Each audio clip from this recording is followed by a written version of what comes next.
Bom dia, meu nome é Bianca Cantoni, eu sou assessora de Advocacy para a América do Sul no ICLEI. E nós vamos começar nossa sessão sobre megacidades como inspiração para o desenvolvimento urbano sustentável, melhores práticas. Para fazer a abertura dessa sessão, eu queria convidar aqui no palco o Rodrigo Perpétuo, que é secretário executivo do ICLEI América do Sul, e Xu Tzu, diretor regional do secretariado do ICLEI para o leste asiático. Por favor.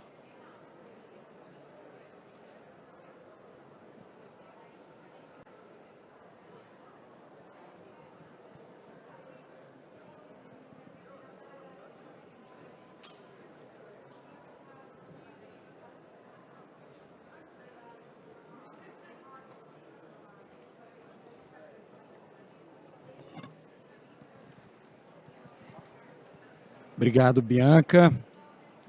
Deixa eu tirar isso aqui. Obrigado, Bianca. Boa tarde a todos. Eu vou ser muito breve em respeito ao tempo. Nós estamos começando com a sessão atrasada, temos as visitas técnicas, mas eu não posso deixar de agradecer a parceria da Prefeitura de São Paulo. Estou vendo aqui a secretária Maria Auxiliadora, sua equipe, dizer da importância do processo preparatório para esse congresso, todo o cuidado, todo o zelo e o bom resultado que nós temos para recebê-los todos ao longo desses dias aqui nessa linda cidade de São Paulo. Dizer que é uma honra anfitrionar essa sessão, esse painel, não só com meu amigo Xu, diretor do ICLEI China, mas também com redes amigas e parceiras, como a CGLU, como o C40, como o Pacto Global de Alcades e prefeitos, enfim, todas as redes amigas e parceiras da nossa região, saudar os representantes das cidades que vão falar, Rede Metrópolis, por suposto, as cidades que vão falar aqui nesse painel e talvez cravar duas mensagens.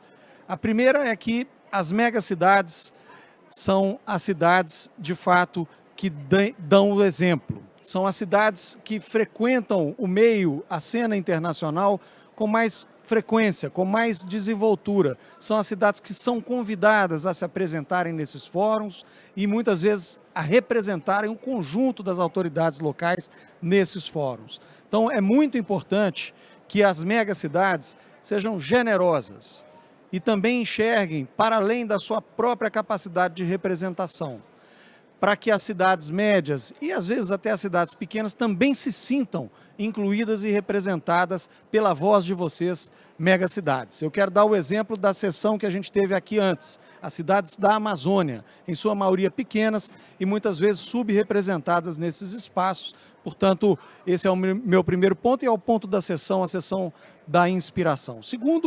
O segundo ponto é, de fato, a complexidade da gestão nas megacidades. E aí, em cidades tão grandes como a cidade de São Paulo, a cidade de Buenos Aires, a cidade de Seul, às vezes, a pequena experiência de uma cidade menor pode servir. Então, a própria colaboração em nível horizontal das megacidades com outras cidades menores podem inspirar a construção de base comunitária, de base horizontal, de base, eu diria, de base construída a partir da participação popular e que alimente também a boa relação e a cooperação dessas grandes cidades com as cidades intermediárias e com as cidades menores. Essa é a essência do que nós estamos semeando há muitos anos e também aqui nesse congresso, a essência da cooperação com a perspectiva da solidariedade, da gentileza e da atenção àqueles que têm menos capacidades. Muito obrigado e boa sessão a todos.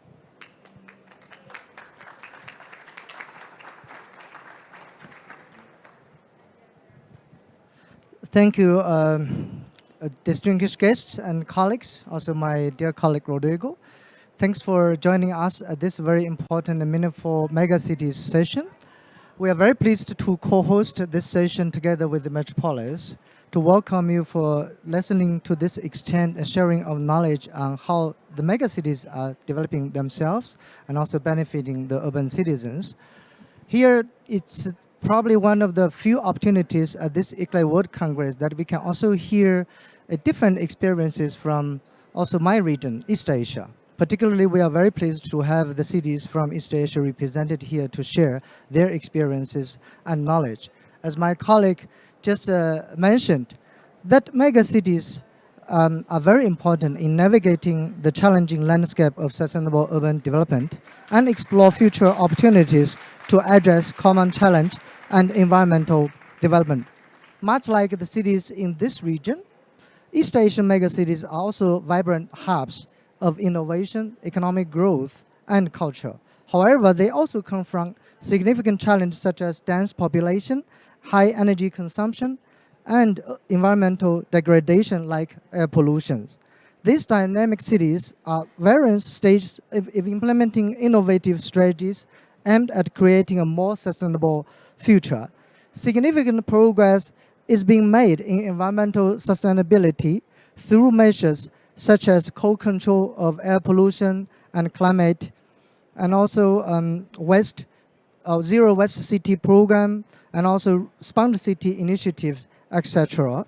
Additionally, these cities are addressing economic sustainability and climate challenges by deploying green technologies, improving energy efficiency, and developing robust infrastructure.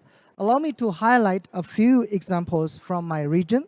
Tokyo, the capital city of Japan, has positioned itself at the forefront of hydrogen technology with the Tokyo Hydrogen Vision, aiming for a 50% of reduction in emissions by 2030 and carbon neutrality target by 2050.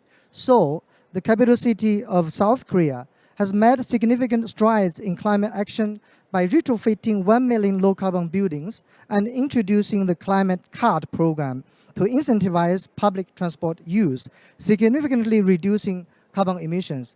Beijing, the capital of China, has eliminated coal usage, significantly improving air quality and reducing carbon emissions. Additionally, the emissions trading system program demonstrates a strong commitment to cutting greenhouse gas emission and promoting cleaner technology.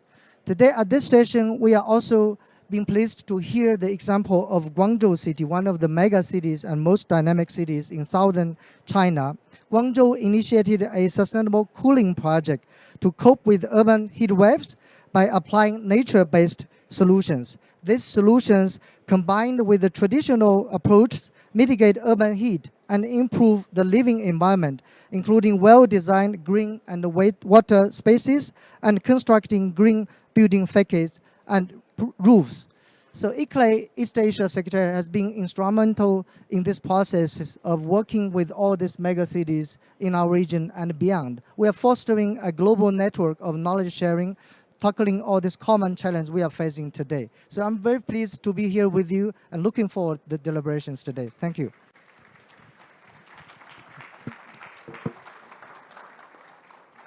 Muito obrigada, Rodrigo. Muito obrigada, diretor Ku. Queria convidar vocês a assistirem o próximo painel da plateia.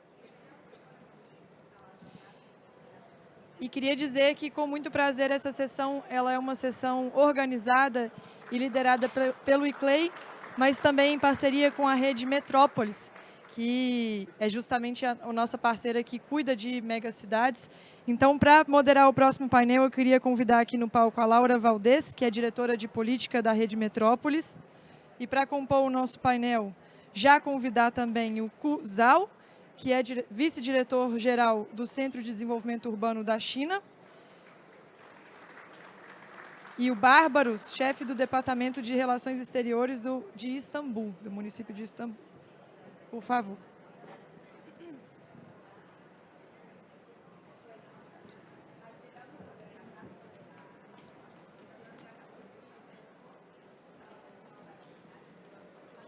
E também convidar ao palco a Ana Ciucci, secretária adjunta de Relações Internacionais da cidade de Buenos Aires.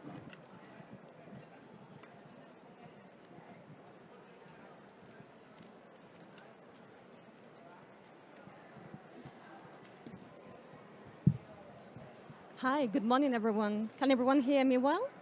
No? Yes? Okay, perfect. Well, first of all, thank you very much to our colleagues of ICLEI for inviting us to participate in this session with them. When they approached us for this session, we thought that it was just a fantastic fit because Metropolis works with the biggest cities of the world, so having the opportunity to mix mega cities and climate was just fantastic. And you know, we all know that megacities is a complex topic. We know that the data says that 25 megacities produce 50% of the world's greenhouse emissions. And at the same time, they are not free from the effects of climate change and the global climate crisis. We also know that the impacts of the crisis is unequal. It's not felt in the same way all over the megacities. We know that those who are historically marginalized, vulnerable communities are the ones that have higher risks. So we are here to hear from this very esteemed panel about the leadership, about their commitment to addressing issues related to air pollution, to mobility, to energy, and many, many others. And they really don't have an easy task. And this is because they really need to provide services and infrastructure at scale. And because of the size, this is not an easy thing. So let me start with our first speaker. Let me start with Kum Sao, Deputy Director General of the China Center for Urban Development. Mr. Sao, could you just tell us a bit more about the context of Chinese megacities? What challenges are they facing in terms of sustainable development, and what examples can you give us in terms of green and low carbon development? Thank you.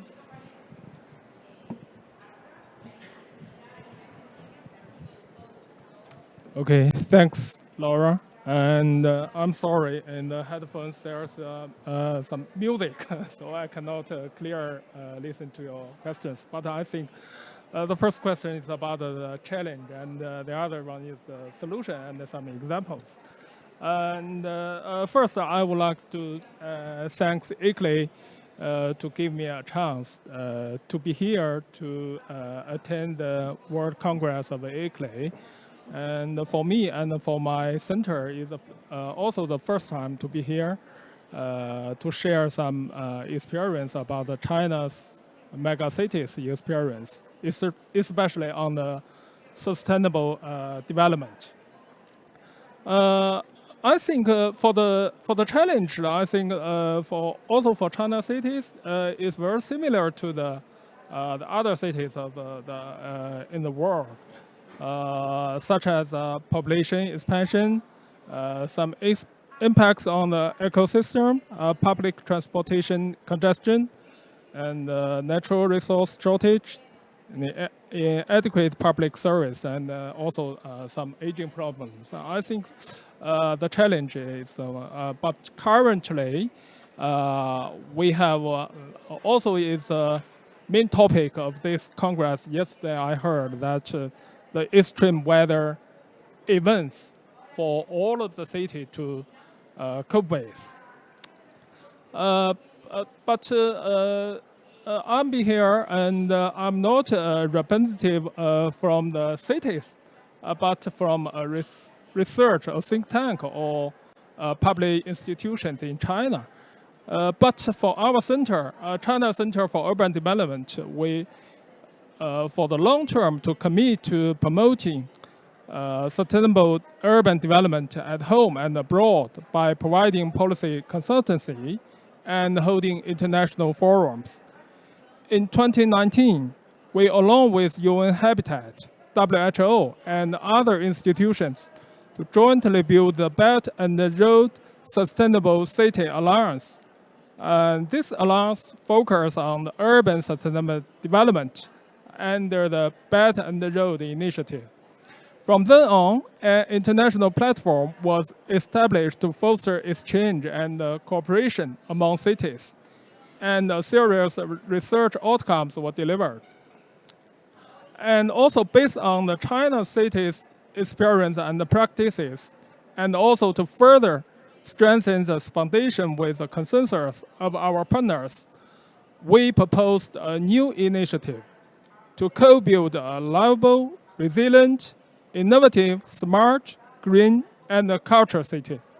I think which is coherent to the 5 paths proposed by the ICLEI yesterday I heard.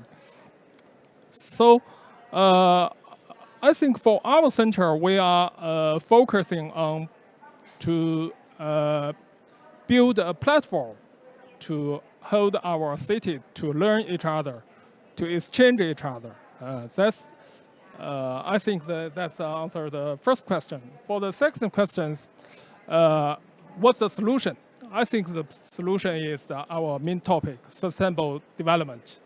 And here, I'd like to share two stories or two cities in China. Just now, Mr. Zhu already mentioned our capital, Beijing, and also Guangzhou. And I think later, my colleagues, Mr. Zhang, will also talk about this. For me, I will share two stories. First is for the livable city from Chengdu city. Chengdu, I think somebody maybe knew or have already went there. That is the hometown of giant pandas.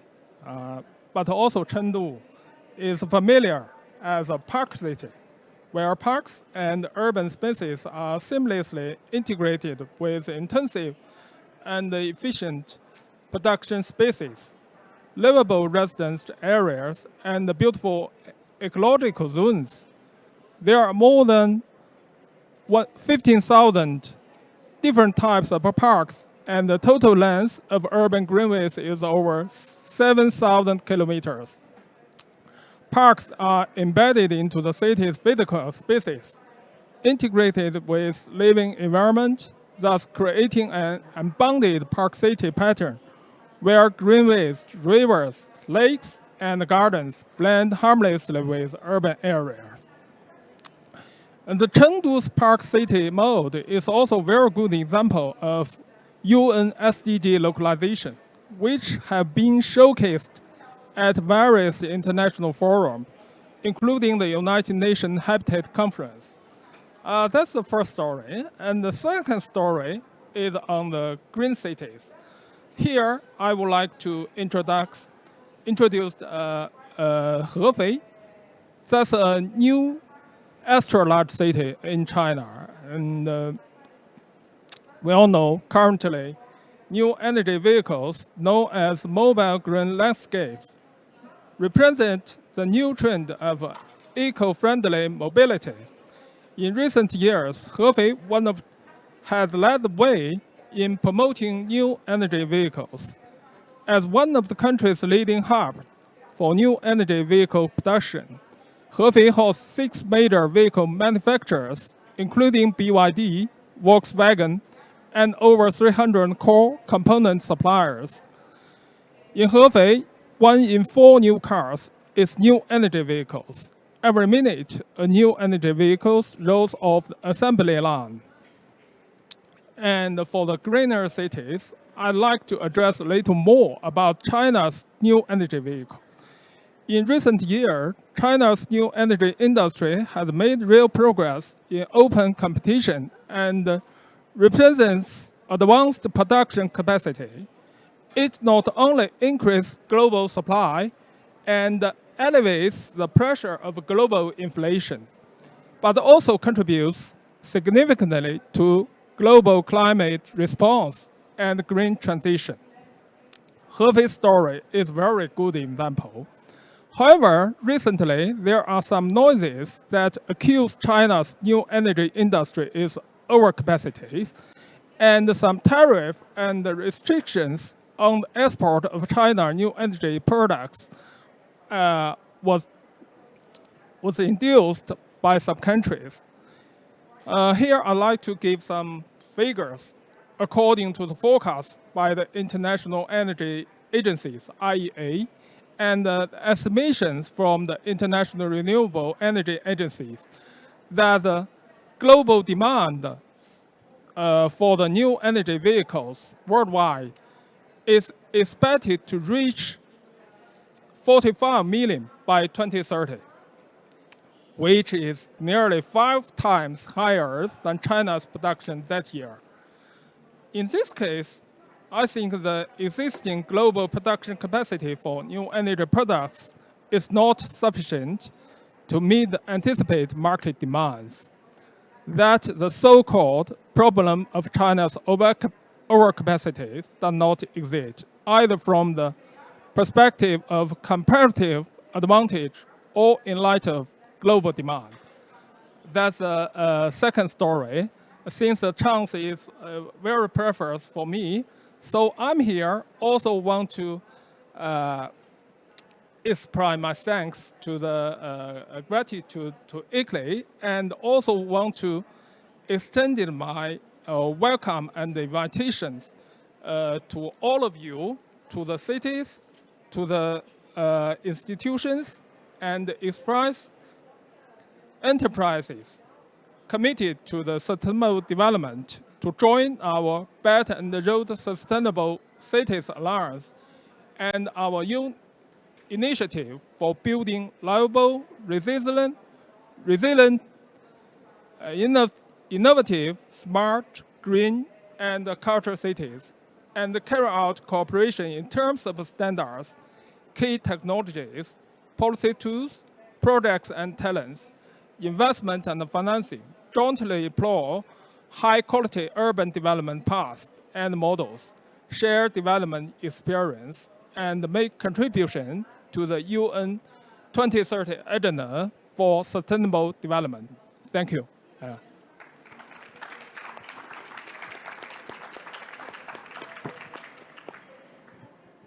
Thank you very much, Mr. Sao, for sharing these two very important sectors that are key to urban development. You've talked about mobility and the importance of rethinking it for a low carbon mobility and eco-friendly one. You've also talked about green and blue infrastructure, and this is just not only how to incorporate that into the city, but create a connection and avoid this distinguish that we have between the urban, the rural, and nature and city. We're going to now move to a very different geography. We're going to move to Buenos Aires, actually, with Ana Ciuti, Deputy Secretary of International Relations of Buenos Aires. And with her, we're going to explore another very important topic, quite related to sustainable rural development, and that is housing. Ana, how is Buenos Aires balancing the need for housing with environmental considerations, and also thinking about informal settlements? How are you thinking about connecting and incorporating these communities into the formal housing market and also improving conditions? And if I may, a last question that we haven't tackled yet about measuring impact, because it's very good to have policies, but we need to measure how they work.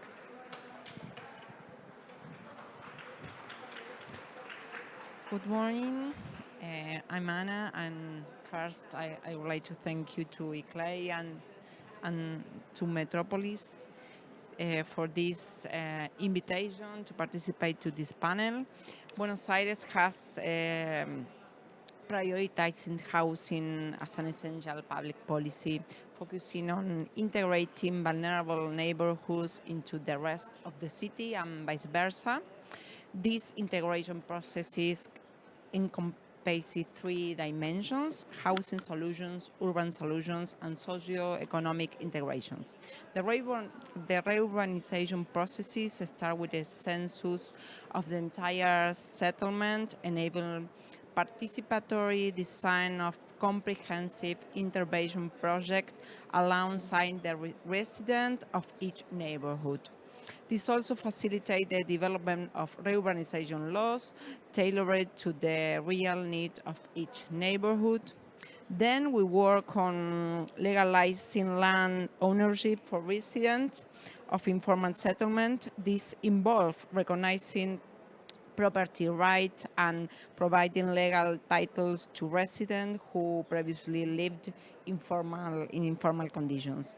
The informal settlements are integrated into broader urban planning frameworks. These include incorporating them into zoning plans, transportation networks, and other aspects of urban development to ensure they are not insulated. The city had also invested in improving infrastructure within informal settlement. This includes upgrading water supply, sanitation facilities, electricity, and road network to bring them up to pair with formal urban areas. There has been an emphasis on providing social services such as healthcare, education, and community centers within these settlements. This helps to improve access to essential services for residents. Additionally, socio-productive aspects are enhanced through the construction of commercial spaces, among other tools, providing families with a platform to improve their financial sustainability. The city has undertaken programs to upgrade existing houses units in informal settlement to meet formal standards. Additionally, new housing units have been constructed to accommodate residents in better living conditions. All those strategies aim to tackle the underlying causes of informality, enhance living conditions, and integrate informal settlement into established urban framework of the city, thereby reducing social exclusion and promoting sustainable urban development. And regarding the second question, how we increase housing with the environmental conditions and promoting sustainable and resilient development, Buenos Aires has taken a multifaceted approach to balance the need for increased housing with environmental considerations. For instance, the city has implemented green building standard and sustainable design principles in new housing development. These include energy efficient construction practices, use of sustainable materials, and incorporation of renewable energy sources such as solar power. These measures help reduce the ecological footprint and new housing units. Buenos Aires has also invested in improving public transportation networks. We have not only expanded the public bike system and extended bike lines out but also prioritize public transport through the creation of exclusive lines for buses, which call Metrobus. This reduces reliance on private vehicles, decreases carbon emissions, and support sustainable urban mobility. And regarding the waste management, the Buenos Aires Recycles program has been a key initiative to promote waste separation, environmental education, and the improvement of recycle infrastructure. And this program has increased the recycling rate and actively involved the community in waste management. Also, Buenos Aires has developed climate change adaptations and mitigation plans, such as Climate Action Plan 2015, and this plan include measures to reduce greenhouse gas emissions and enhance the city's resilience to climate impacts. For instance, houses policies are integrated with resilient planning and ensure that new developments are designed to face environmental challenges and contribute to overall urban resilience. To measure the success of its housing policies, Buenos Aires uses various indicators such as housing affordability metrics, housing quality assessment, and environmental impact assessment. Monitoring mechanisms track progress toward goals of providing decent and affordable housing for all while minimizing environmental impacts. By integrating environmental considerations into housing policies and development strategies, Buenos Aires aims to achieve sustainable and resilient urban growth with meeting the housing needs of its populations. Ongoing monitoring and evaluation help ensure that these policies are effective in achieving their goals of providing decent and affordable housing for all the residents.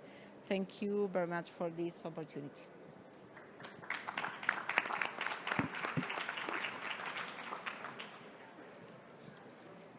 Deputy Secretary, thank you very much for your intervention and for giving us a little bit of perspective, because we might be talking about cities of more than 10 million inhabitants, but this is all about people and the residents that live there. So ensuring that everything that we do in terms of sustainable urban development is coupled with social services, with access to basic services and others, it's just as important. And of course, I'm a data person, so monitoring, evaluating is just key. We're going to move to another geography now. We've heard from cities like Chengdu, we've heard from Buenos Aires, we're going to move to Istanbul now. We're here with Barbaros Busana, Head of Foreign Relations Department of the Istanbul Metropolitan Municipality, and we're going to talk a little bit about the future now. What are some of the key challenges for the future of Istanbul? How is the city thinking about those? And maybe a last question around the international community. What can the global community do? What can city networks like Metropolis do and ICLEI to support Istanbul and other MENA cities? Thank you, Laura.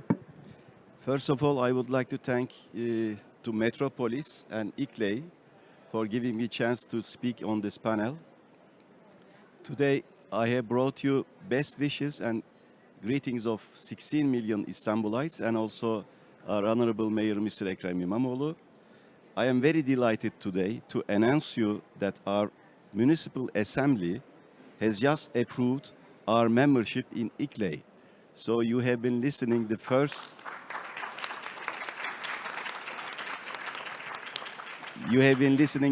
words of a representative from Istanbul Metropolitan Municipality. As Istanbul, we value the role networks like Metropolis and ICLEI play in the global arena, and we find their work indispensable. So if we come to your question, dear Laura, Istanbul is an ever-growing, complex and diverse entity as most megacities are. As the municipality, we provide services to more than 16 million residents.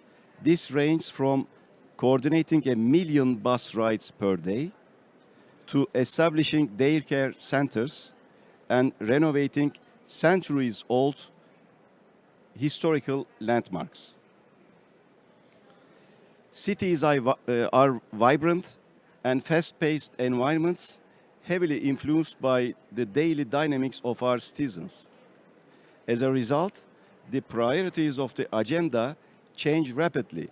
That being said, it is important to acknowledge that every city has its own unique geological realities and specific characteristics that cannot be ignored by its municipal authorities.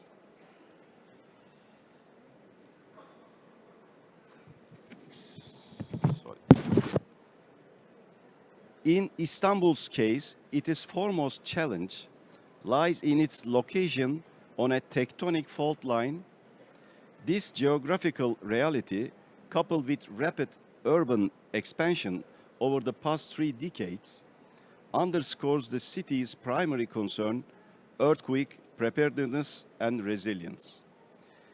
Our mayor, Mr. İmamoğlu, addressed this issue as his first priority upon taking office in 2019. From the city's water and sewage distribution system to our transport circuits, each department in the municipality has developed its own earthquake resilience plan.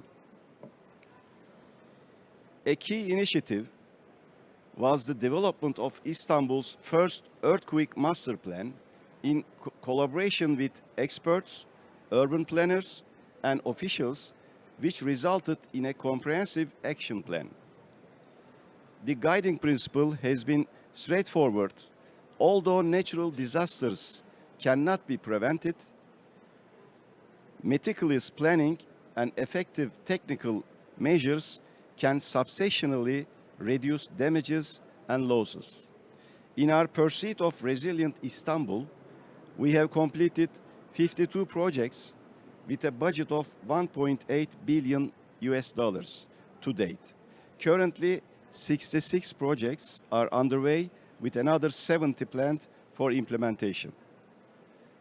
Our ongoing wide audits of at-risk buildings reveal that Istanbul has a total of 1,200,000 buildings, of which approximately 800,000 are deemed to be risky.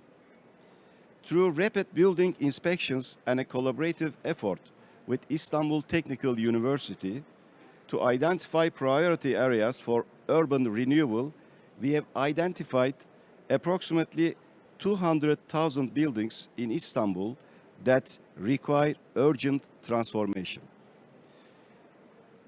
1,600 buildings have been promptly evacuated and demolished. Monthly rental support is provided to the affected tenants, of course. This remains one of our most significant challenges, demanding our immediate and ongoing attention, which we are actively addressing. As you may recall, last February, southeastern Turkey was struck by two big earthquakes measuring 7.8 and 7.5 magnitudes, tragically claiming the lives of over 50,000 people. This event served as the stark reminder of the imminent threat facing Istanbul, unfortunately.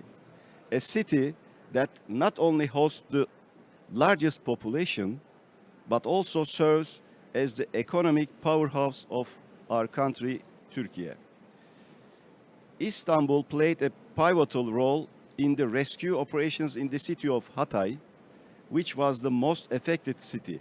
More than 7,000 of our personnel were on the ground, led by Istanbul's fire department as the first responders. Our teams swiftly erected 200 containers and around 9,000 tents for survivors. We provided 3 meals a day to over 1.6 million people and served mobile buffets to more than 230,000 individuals. These efforts exemplify the proactive measures undertaken by the Istanbul municipality. In a broader context, improving earthquake resilience exceeds the mandate of the Istanbul Metropolitan Municipality. Alone, it demands collaboration with multiple partners. This coordination is extensive, involving diverse stakeholders such as district municipalities, NGOs, and governmental bodies. Aligning such a varied group is a formidable task, as many would attest. Again, we cannot stress enough the importance of cooperation when it comes to the cities.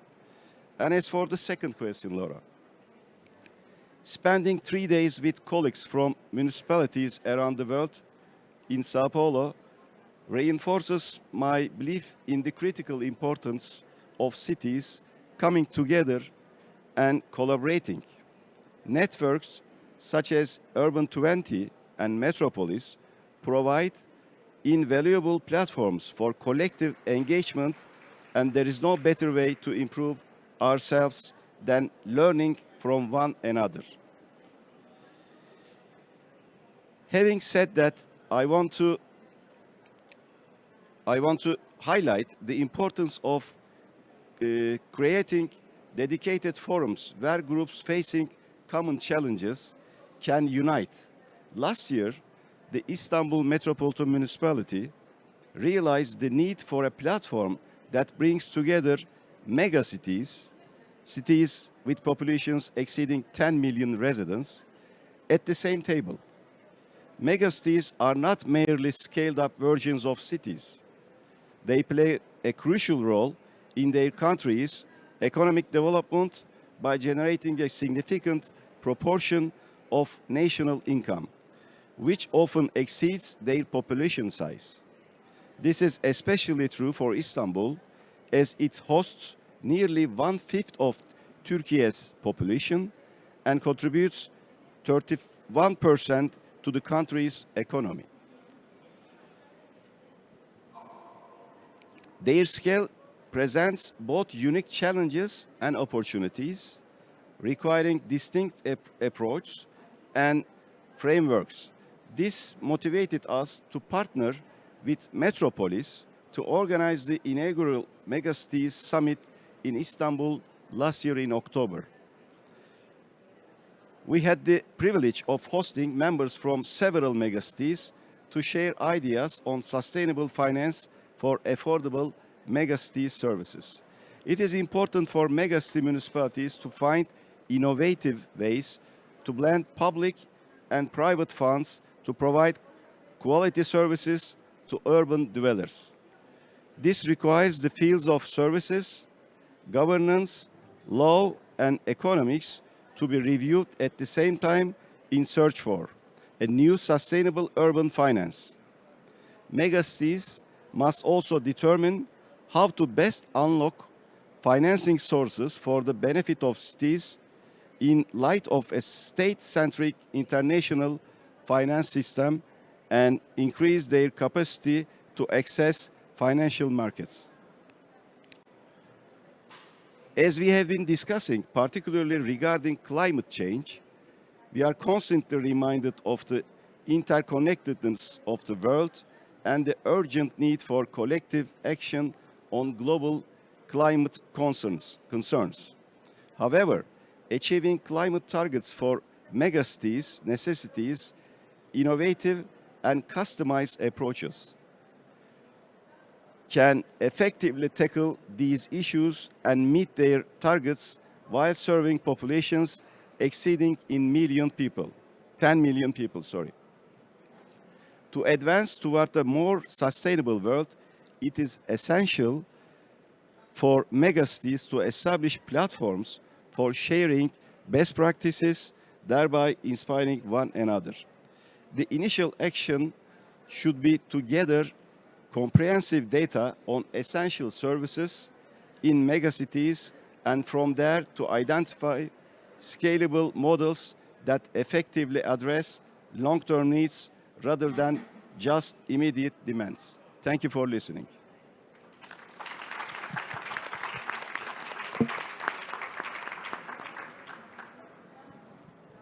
Thank you very much, Barbaros, for bringing us down to earth in a context that is not easy when certain territories and cities face very big challenges when it comes to bringing resilience when there's natural disasters that happen. And this is a lesson for many of us as our cities are now facing more and more complexities when it comes to climate change. And also for giving us your perspective of the importance of planning and planning well, but also being flexible and being adaptable because things are in constant change. From this conversation and from these different perspectives, I can just say that really managing a mega city of more than 10 million inhabitants is not an easy job. But there's a lot of hope from what I have been here. There's a lot of leadership that comes from all of your cities. There's for sure challenges when it comes to collaboration, with coordination with different levels of government, with other municipalities. There's challenges when it comes to capacity and financing, which has been the big topic of the U20 discussions. But I mean, it has been so inspiring to hear your projects, to hear your visions. So thank you very much to our panelists for the time and for being here with us.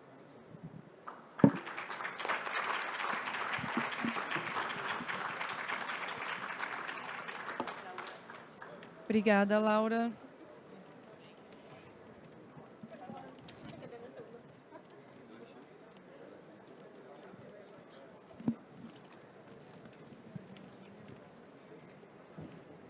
Bom, vamos continuar nossa sessão de megacidades e eu gostaria de dar início ao segundo painel, que eu mesma vou moderar. E queria chamar aqui no palco, por gentileza, o senhor De Kunzan, diretor-geral do Escritório de Relações Exteriores do Governo Municipal de Guangzhou, na China. Também do Ministério das Cidades, o Yuri Giustina, que é diretor do Departamento de Adaptação das Cidades e Transição Climática e Transformação Digital do Ministério das Cidades no Brasil.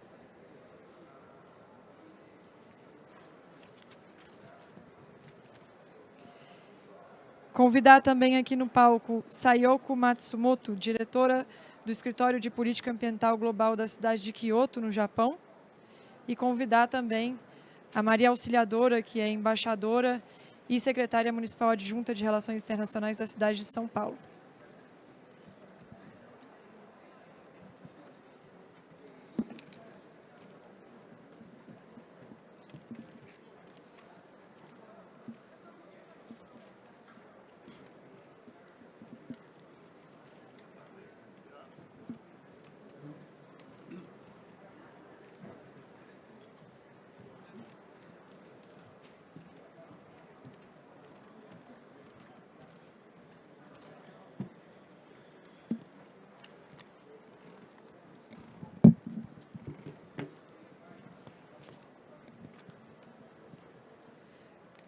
Bem-vindos e bem-vinda.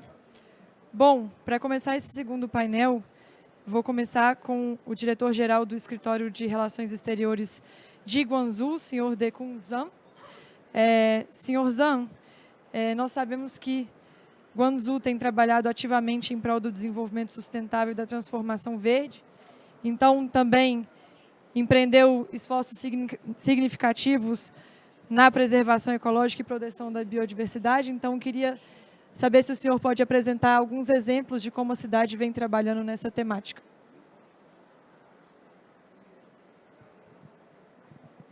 Thank you, Bianca. I know you're going to ask me 2 questions.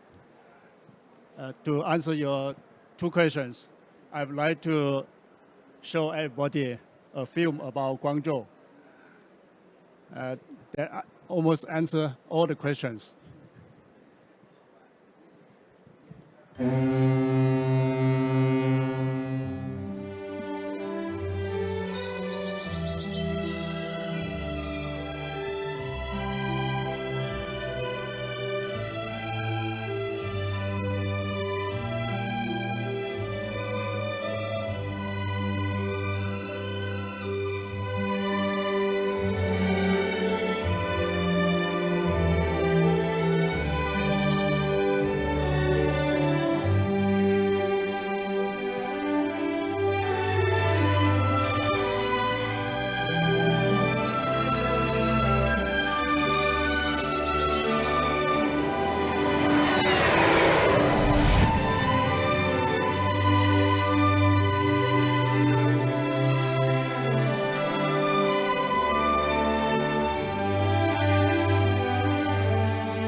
Thank you.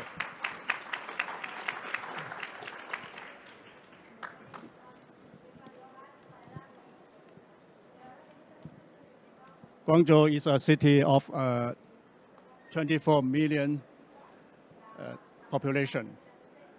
To operate, to run such a city is a great challenge, especially in waste management, for example. But we have solved this problem. We have solved the problem of garbage sieging the city, surrounding the city. We build more garbage incinerators to generate electricity. And electricity generated per ton of garbage is up to 500 watts per ton of garbage. That's tremendous. So in handling garbage, we are making money. So it's very sustainable. The wastewater contained in the garbage is treated purified, and emission of the burning garbage is up to the European standards. And slag is used for bricks, construction materials. So one waste can be turned into 4 treasures: the electricity, the pure air, and the pure wastewater, and the material can be used for construction in many fields. Every day we produce more than 30,000 tons of garbage, but all these problems are solved in our 7 recycling plants. So there's no more garbage surrounding the city, garbage sieging the city. So you see from our film that the city looks very clean. And every day, our subway also runs quite good.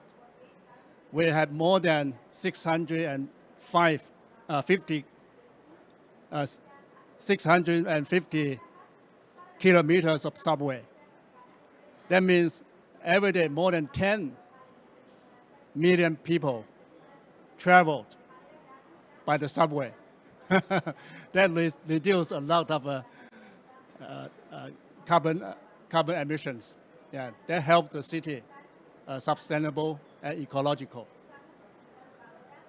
I will stop here and send the Ecoline for us to meet here together and exchange experience so that our cities can develop better and we have an even brighter future. Thank you.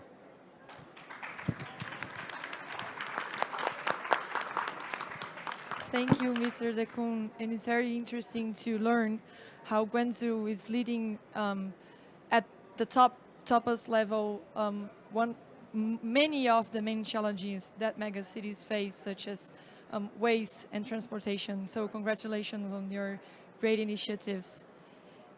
E agora, passando também para uma perspectiva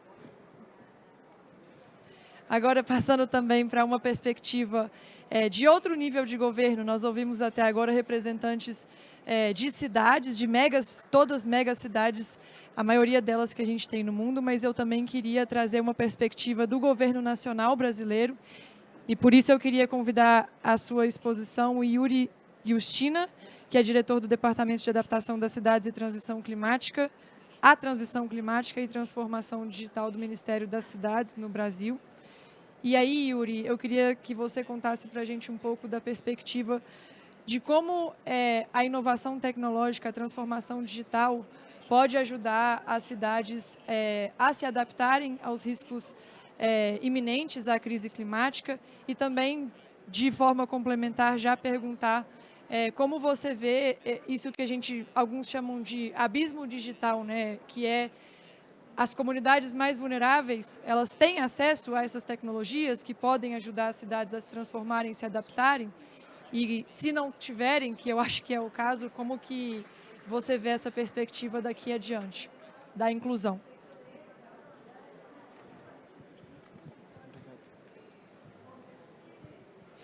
Bom, muito bom dia a todos e a todas. Primeiro eu queria parabenizar ao ICLEI e toda a sua equipe pela organização, pela construção desse evento. Acho que está sendo bastante produtivo, uma troca de experiências bastante intensa. Trago aqui os cumprimentos, Bianca em seu nome, cumprimento a todos, do ministro Jader Filho, ministro das Cidades, que esteve aqui presente na inauguração, na abertura, não é, do evento. E eu queria agora trazer a discussão para a realidade nossa aqui no Brasil, né? Eu não vou falar especificamente sobre uma mega cidade ou sobre outra mega cidade, mas falar, vamos dizer, de uma visão mais ampla.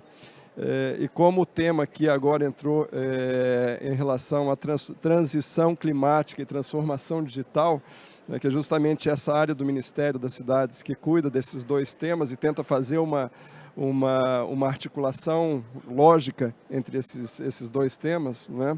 Eu queria trazer um pouquinho aqui da nossa visão em relação a essa questão. Primeiro dizer que talvez numa concepção um pouco diferente do sistema oriental, não é? A senhora Sayoko, né, que vai apresentar daqui a pouco também sua exposição, nós temos um conceito de cidades inteligentes que não é a transformação digital pela transformação digital, não é? Não trata simplesmente de elementos de cidades inteligentes, elementos tecnológicos de cidades inteligentes, não é? Mas sim de um aspecto mais amplo. Cidades inteligentes são aquelas que promovem a resiliência, que pensam na resiliência das cidades em relação ao enfrentamento às mudanças climáticas, não é? Que pensam na inclusão. Aqui no Brasil a gente tem disparidades sociais bastante acentuadas, não é? Então pensam na inclusão dessas pessoas, pensam na participação da população na construção dessas cidades, não é? Na segurança, no emprego, renda. Então, cidades inteligentes eu não posso medir só pela quantidade de elementos tecnológicos que ela tem, mas em cima de um contexto todo a partir desses elementos que eu coloquei.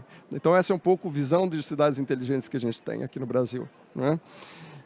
E aí, vamos dizer, a tecnologia, lógico que pode ajudar o enfrentamento de todos esses problemas, né, ou de todas essas situações, né? Então a gente tem, por exemplo, na questão da resiliência das cidades, não é? A questão do sensor de Wi-Fi pública ainda é um desafio bastante grande para a gente, não é? Sistemas aí de telefonia que possam gerar alarmes em caso de eventos extremos, radares meteorológicos, sensores de temperatura, não é? Hoje as ondas de calor são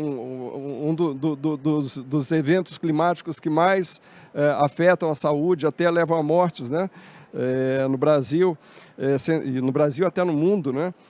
Sensores de umidade que avisem quando um terreno está a ponto de sofrer um deslizamento, não é? E atingir casas e atingir pessoas, não é?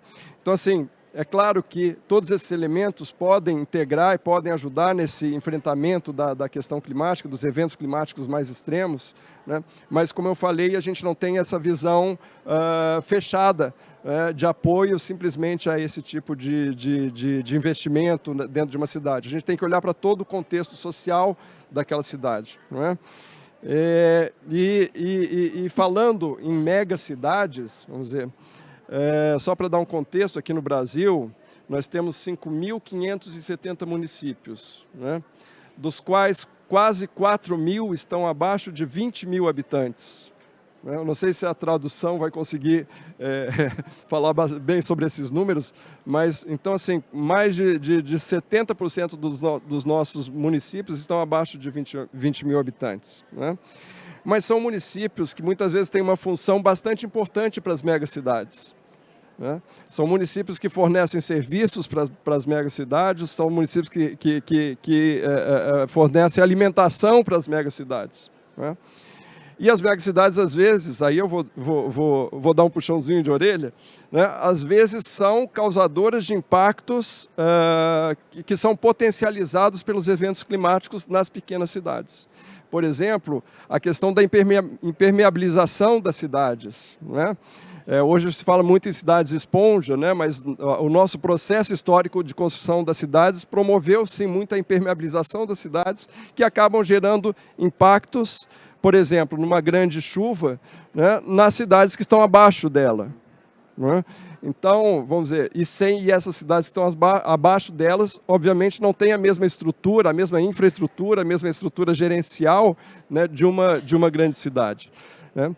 Então, a gente chega num ponto onde, para o enfrentamento efetivo dos extremos climáticos, né, a gente tem que pensar diferente. A gente tem que pensar em articulações tanto verticais, quando eu penso no Brasil, que é um país federativo, onde eu tenho União, Estados e municípios, nessa articulação vertical, mas também em articulações horizontais, né, entre os vários setores do governo federal, entre os vários setores do governo estadual, entre os vários setores do governo municipal. Não dá para a gente mais fazer política sozinhos, um órgão só querer fazer política sozinho. Então a gente precisa dessas redes. Então essas redes são cada vez mais importantes. Eu acho que daqui para frente, principalmente depois dos eventos que nós vimos no Rio Grande do Sul, né? Estamos vivendo ainda no Rio Grande do Sul, aqui no Brasil, onde teve uma grande enchente no último mês, né? As pessoas estão cobrando, né, uma posição mais efetiva, né, de todos os níveis de governo, né? Então, como eu falei, uma política sozinha não vai resolver os problemas. Então, nós temos que ter uma integração em todos os níveis, né? O Brasil lançou em 2020 a Carta Brasileira para Cidades Inteligentes.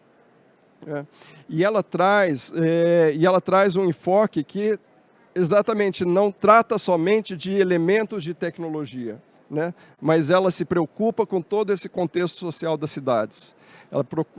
Ela diz que uma cidade é inteligente quando todas as pessoas estão incluídas, quando todas as pessoas têm acesso aos benefícios que a cidade pode proporcionar, né? Agora, obviamente, hoje não se imagina, por exemplo, uma cidade sem iluminação pública, não se imagina uma cidade sem um sinal de internet, não é? Como vamos enfrentar as desigualdades sociais se hoje o mundo funciona através de um celular, não é? Então, nós temos essa preocupação. E a Carta Brasileira para Cidades Inteligentes traz muito essa preocupação. Ela tem 8 objetivos, que são objetivos estratégicos, e mais de 160 recomendações para os diversos níveis de governo, para diversos atores, para o setor privado, né, para agências reguladoras, enfim, né? Então, é um documento que está aí disponível. E que serve de um orientador. Ele se baseia a partir das diretrizes do Estatuto da Cidade, que é a nossa lei que rege em nível municipal as cidades, que ela é lá de 2001, onde, mais uma vez, todos esses aspectos sociais são muito considerados no Estatuto da Cidade, né? E traz, então, todas essas dicas e recomendações, né, para os atores que estão envolvidos com o desenvolvimento urbano, né? Então, mais uma vez, eu reforço aqui, não é só uma questão de soluções tecnológicas, né, mas a solução tecnológica ajudando, construindo o enfrentamento às desigualdades sociais, onde, né, se a gente pegar, volto mais uma vez aqui a questão do Rio Grande do Sul, não é? Se a gente fizer um mapeamento, né, das manchas de inundação, cruzando com as manchas de renda, né, da população atingida, a gente vai só confirmar o que a gente já sabe, não é? Justamente as pessoas que foram mais atingidas por essas inundações no Rio Grande do Sul são as pessoas mais vulnerabilizadas, né? Então, assim, com mais baixa renda, não é? E que tem um foco muito específico, muito forte do nosso Ministério das Cidades. Na recriação do Ministério das Cidades em 2023, no atual governo Lula, foi criada uma Secretaria Nacional de Periferias, né, onde a preocupação é bastante grande em relação a a população mais vulnerável, né, considerando que no Brasil nós temos 8,5 milhões de pessoas vivendo em áreas de risco, né, seja de riscos de deslizamento de encostas, né, de terreno, como riscos de inundação. E não sabemos até onde chegam os riscos, né, que a gente tem pouco contato com eles, pouca vivência com eles ainda. Por exemplo, as ondas de calor, né, os ventos na região ali de Santa Catarina, né, são cada vez mais intensos, né, tal. Então, a transformação digital é um dos elementos, né, que pode talvez minimizar ou ajudar a adaptação das cidades com esses eventos climáticos, né? A partir do momento que eu tiver previsões mais precisas, né, sistemas de alerta mais efetivos, né, avisando a população, olha, está chegando uma chuva forte, né, tivermos sistemas de evacuação, né, sistemas de preparação para eventos críticos e de resposta também para eventos críticos, né, com maior acesso à população em relação a todas essas informações, com maior transparência, vamos dizer, dessas informações, a gente consegue, então, adaptar, né, ou buscar uma adaptação mais adequada e transformar cidades em cidades mais resilientes, né? Então, eu acho que o meu tempo é pouco também, eu acho que já se encerrou, e eu gostaria mais uma vez de agradecer ao convite, parabenizar a todos da organização e agradecer a presença de cada um de vocês e dos colegas dos outros países aqui também representados. Obrigado.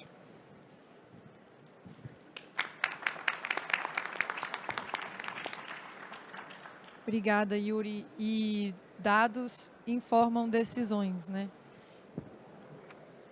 Dados informam decisões, então estou com minha colega Laura, que a gente realmente precisa usar os dados a nosso favor, mas em relação à minha segunda pergunta, né, eu acho que é muito importante que a gente, que esses dados e essas tecnologias, eles sejam acessíveis para todos, independente de faixa social, renda salarial ou qualquer coisa do tipo. Obrigada, e muito importante ter o Ministério das Cidades aqui com a gente durante todos esses dias. Bom, I would like to turn over to Asia again and call Sayoko Matsumoto, that is Director of Global Environment Policy Office of the City of Kyoto in Japan, to bring your perspective on how Kyoto is tackling climate change and climate crisis as a city of more than 1,000 years of story. So, Ms. Sayoko? Oh, okay. I give you the floor. Obrigado. Hello, everyone. I'm Sayoko Matsumoto. I'd like to thank everyone involved for this opportunity to present Kyoto City's initiatives in this workshop today. Kyoto is the ancient capital of Japan, 8th to 19th century. It has a population of about 1.55 million, and Kyoto is a tourist city where more than 50 million travelers visit a year. And as you know, in 1997, the COP3 was held in Kyoto, where Kyoto Protocol was adopted. And in 2019, the IPCC Kyoto guideline was adopted. Taking this as our pride, our strong pride, Kyoto City have developed its predecessors' culture and wisdom, which have taught us to live in harmony with rich nature and take diligent care of things. And then Kyoto has been committed to tackling climate change as the basis of our urban development.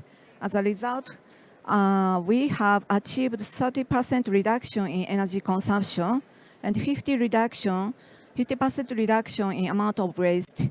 As our GHG emissions, we have achieved 22% reduction compared to that of the benchmark year 2030. So, but we need to make more effort to reduce in coming years, especially in household sector. So I'd like to talk about in our lifestyle project. And to promote decarbonized transformation of citizens' lifestyles, we have been established visions for this decarbonized lifestyles 2050 of Kyoto. This vision is based on the lifestyle culture of the Mottainai and Shimatsu, the Kyoto spirit of valuing or taking good care of things. And some groups composed of business operations promoting projects that are easiest for citizens to participate in and could potentially lead to change in lifestyles. Specifically, there is a project to collect and circulate used clothes, which aim to raise awareness among young people of the benefit of reuse and recycling. In this initiative, used clothes are collected at collection boxes placed at banks and high schools in the city and also at events held twice a year. So clothes that can still be used are resold or offered free of charge at the event for reuse. Any clothes that cannot be reused are recycled. The project is being promoted not only by city, but also local apparel company and financial institutions. The project owner also visits local schools for on-site lectures to develop human resources for sustainable society. And second example is about our green bond, Kyoto City's green bond. In the Kyoto City plan for global warming countermeasures, Kyoto City is promoting green finance by expanding the use of ESG finance and the green bond as a mechanism to create a positive cycle between environment and economy. The first Kyoto City's green bond was issued in 2022, and the second was issued in January this year. As for this year's issue, the bond has been highly raised. That there was about 8.5 billion Japanese yen demanded for the total issue of 7 billion Japanese yen. Actually, 29 organizations purchased the bond, and out of them, 27 organizations pledged to invest and support green initiatives. In fact, in this time, we could raise funds with a coupon rate close to that of Japanese municipal bond issued around the same time. According to the Kyoto City's green bond framework, the raised fund will be used in the effort to reduce CO2 emissions, not only the LED conversions and upgrading city-owned facilities will excellent environmental performances, but also for climate countermeasures such as improvement of river areas and others. So from now on, we shall further expand this issue of this green finances and shall promote decarbonizing company management in Kyoto and shall promote creating new businesses and innovative operations opportunities, and more importantly, city of Kyoto shall further accelerate its effort toward a decarbonized society for the world. With the realization that lifestyle and culture which has been established until now is unsustainable now. It is important that we communicate our initiatives and to act out Kyoto's role and take urgent action to contribute to development of more sustainable world and in cooperation with other cities. Thank you. Obrigado.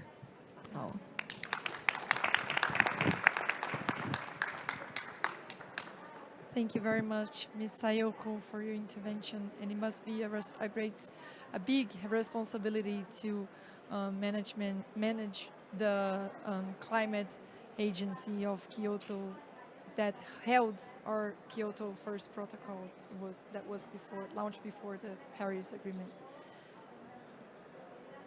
Agora, trazendo mais uma perspectiva para o Brasil, queria também convidar a sua contribuição, Maria Auxiliadora, que é embaixadora e também secretária adjunta de Relações Internacionais da nossa cidade sede do Congresso Mundial, São Paulo.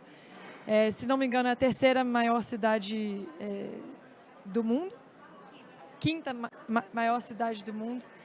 Então, por favor, Maria Auxiliadora, a palavra é sua. Eu agradeço a oportunidade de falar e gostaria de lembrar sobre os projetos. Eu estou achando que esse é microfone. Eu agradeço a oportunidade de falar, mas eu não vou falar dos projetos de São Paulo, não, porque eles são muitos. E eu realmente não guardei todos. Eu sei de alguns, mas eu queria dizer que alguns serão vistos por vocês, porque nós temos mobile workshops, visitas a alguns dos nossos projetos, os que têm mais a ver com sustentabilidade, que são da atual administração. O nosso prefeito tem uma preocupação muito grande com a questão da sustentabilidade e tem procurado trabalhar nesse sentido. 2 exemplos são a eletrificação dos ônibus, o projeto, e o outro, o projeto de tornar essa cidade cada vez mais verde. Eu gostaria muito de agradecer a representante de Kyoto. Não só porque Kyoto é uma das cidades mais bonitas que eu já vi na vida, linda mesmo, mas também porque ela falou que agora Kyoto deve se colocar à disposição das outras cidades. E eu acho que é isso que a gente tem que pensar quando a gente analisa a situação do mundo. Você tem cidades que sabem se precaver dos riscos dos terremotos e tem prevenção. Em Lisboa, por exemplo, eu morava num prédio que podia acontecer terremoto, não ia acontecer nada no meu prédio. Então, entre cidades que têm prevenção e o sul global, que é construído a esmo e as pessoas fazem casas em cima de encostas perigosas que podem cair na primeira chuva e são problemas que o sul global precisa tratar. E é por isso que todas essas calamidades, esses desastres da natureza, eles ocorrem com muito mais veemência, com muito mais força, e com muito mais tristeza e com muito mais desgraças nos países do sul global. Então, é muito bem-vinda uma atitude de um país do norte vir e querer transformar e ensinar e cooperar e trazer essa colaboração, essa cooperação com os países e as cidades do sul global. Eu só posso agradecer Kyoto por isso e dizer que essa talvez seja a maior intenção dessas redes de cidades que nós temos aqui, a C40, a CGLU, são trazer os exemplos e os recursos do primeiro mundo para o sul global, que precisa não só da técnica, da expertise do primeiro mundo, mas também dos recursos, que serão muito bem-vindos sempre que vierem e puderem nos ajudar. Esse é o objetivo. A cooperação entre as diversas cidades é o objetivo dessas organizações que estão aqui em São Paulo durante esse fórum. E essa ligação entre cidades que a gente pretende promover para o benefício, sobretudo, de todos, claro, porque também os países do norte, os países do primeiro mundo, também aprendem conosco, com as nossas pequenas experiências exitosas, que há muitas, que são criativas, porque são feitas quase que sem dinheiro. Mas, enfim, nós temos muitas alternativas criativas que podemos passar a outras cidades e é isso que a gente espera desse fórum. Em geral, é que essas boas experiências dos países sejam compartilhadas e sejam replicadas em outras cidades que precisam dessa atenção. Muita atenção. Muito obrigada.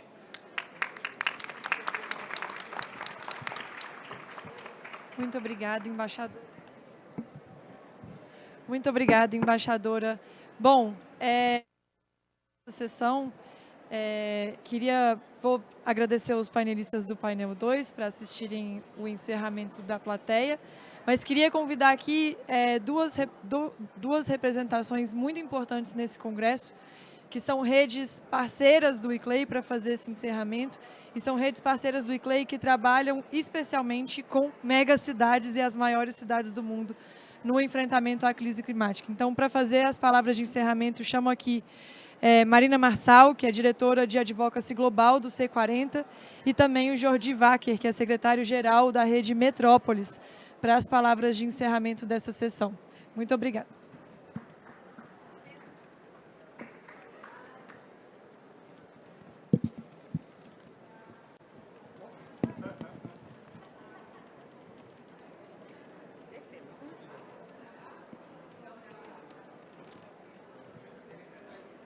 Acho que podem se sentar aqui. Sim.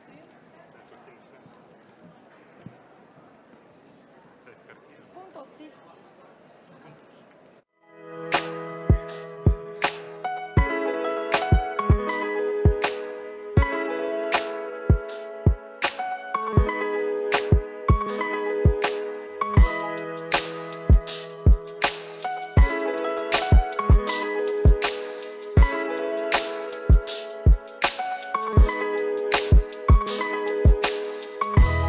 Esteve agora.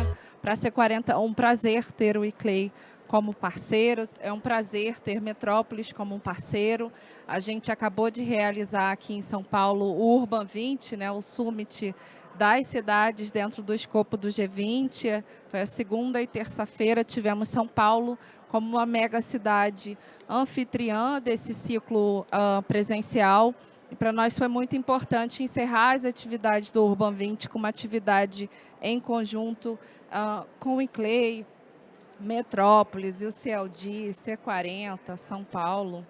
Enfim, a gente ficou muito feliz com isso. Bom, nosso papel aqui, Metrópolis e C40, é fazer um pouco da visão de encerramento do que foram esses dois painéis. Um painel que fala sobre o papel das megacidades. E eu queria compartilhar com vocês alguns pontos das falas que aconteceram aqui, que me chamaram a atenção e que eu acredito que tem muita relação com o que a gente explorou dentro desse encontro presencial do Urban 20 e que a gente vai apresentar o comuniquê para a presidência do G20 no Brasil, no ciclo final que vai acontecer no Rio de Janeiro em novembro, dos dias 14 aos dias 17, véspera da cúpula do G20, nos dias 17 e 18 no Rio de Janeiro.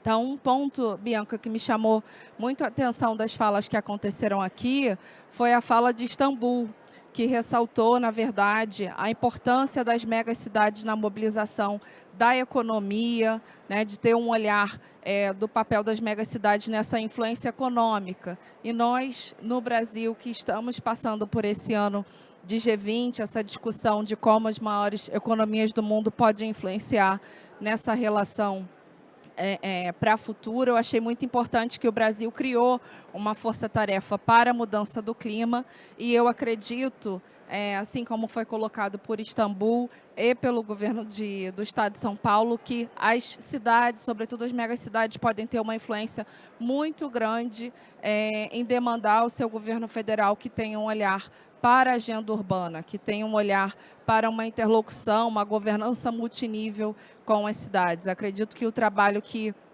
Guangzhou, que Kyoto compartilharam aqui mostra essa importância que a cidade já tem feito nessa interlocução de boas práticas. Acredito que no ano que vem no Brasil, que a gente tem uma COP30 em Belém, temos um ano também de 10 anos do Acordo de Paris, um ano em que todos os países precisam entregar as suas NDC, e eu acredito que é fundamental que as cidades nesse ano consigam mostrar para os seus governos federais o quanto elas podem ajudar, não só em adaptação, como Kyoto mencionou, mas também em mitigação, que foi outro ponto que apareceu aqui, acredito que por Guangzhou, quando mencionou a questão do lixo, né, em transformar em água. Essa é uma demanda que o governo federal tem articulado muito, conversado muito com a C40, quanto as cidades poderiam ajudar, não só em adaptação, que é um tema que o Brasil tem priorizado nesse momento, até por conta das tragédias no Rio Grande do Sul,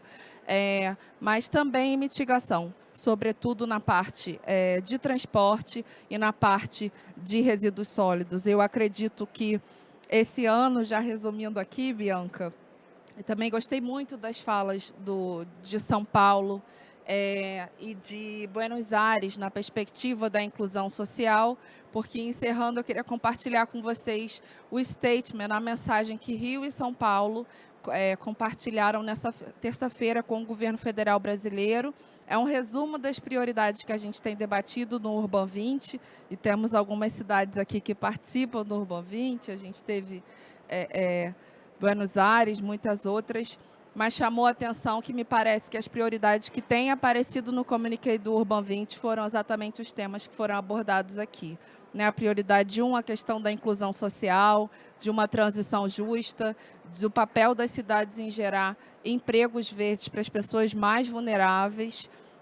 Um segundo ponto, que talvez é a nossa maior prioridade, é a importância da atuação multinível e do financiamento voltado para fechar o gap, a dificuldade das cidades em acessar financiamento para ações no nível local.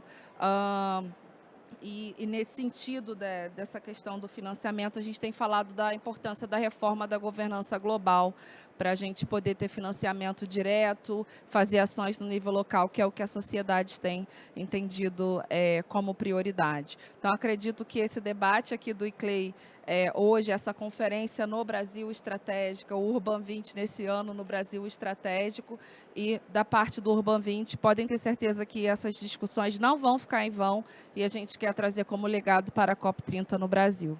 Obrigada, Bianca.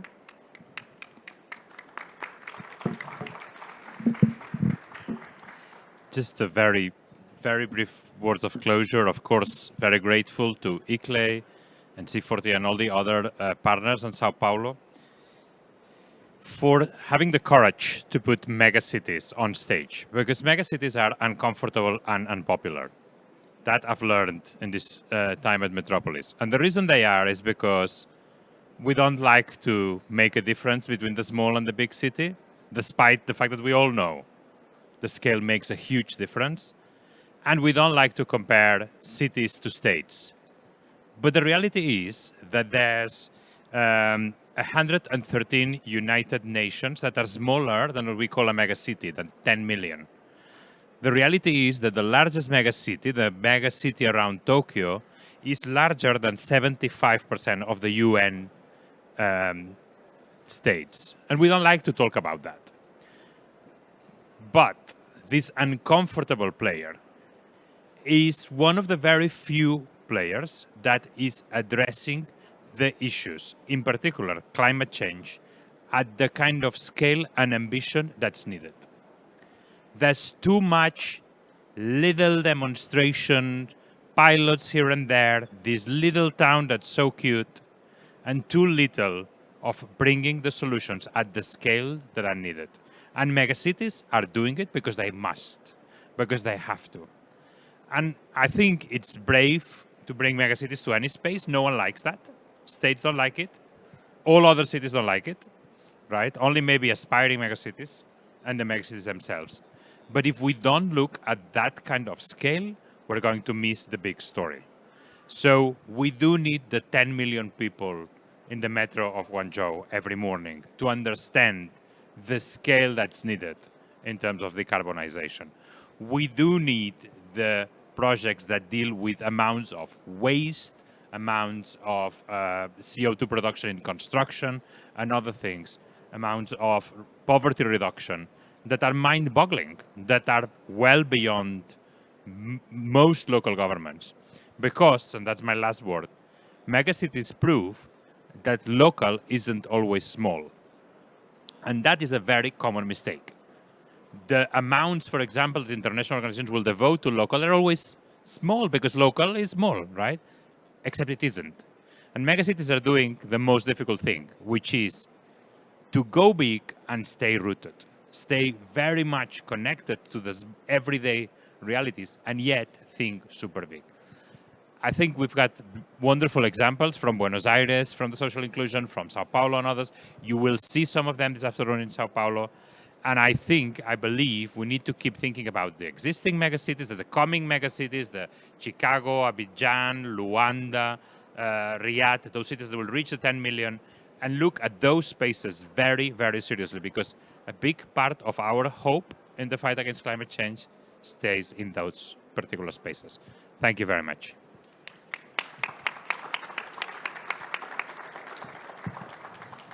Muito obrigada a todos. E aí, com isso, a gente encerra a nossa sessão. Thank you.